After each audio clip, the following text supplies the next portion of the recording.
আমাদের চিন্তা ভাবনা তো অনেক সুদূর প্রসারী। তারেক রহমানের এত সুন্দর আয়োজন আমাদের বাংলাদেশ বিএনপির মাধ্যমে, তো আমরা তো চিন্তা করছি খুব ভালোই আমাদের হবে আজকে সমাবেশটি।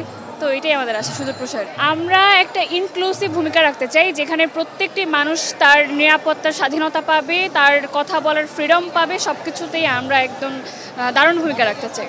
সারা বাংলাদেশে যুবদল, স্বেচ্ছাসেবক দল এবং ছাত্র দলের সমন্বয়ে তারুণ্যের রাজনৈতিক ভাবনা এবং অর্থনৈতিক মুক্তি এবং তারুণ্যের অধিকার প্রতিষ্ঠার লক্ষ্যে সারা বাংলাদেশের বিভাগীয় শহরগুলো তারুণ্যের সমাবেশ হচ্ছে। তারই ধারাবাহিকতায় আজকে 28 মে ঢাকায় বিভাগীয় তারুণ্যের সমাবেশ ইতিমধ্যে শুরু হয়েছে। আমরা দেখতে পাচ্ছি ইতিমধ্যে সারা বাংলাদেশ থেকে তরুণ এবং ঢাকা বিভাগ থেকে সর্বোচ্চ পর্যায়ের তরুণ যুবক এরা উৎফুল্লভাবে এই সমাবেশে যোগদান করছে।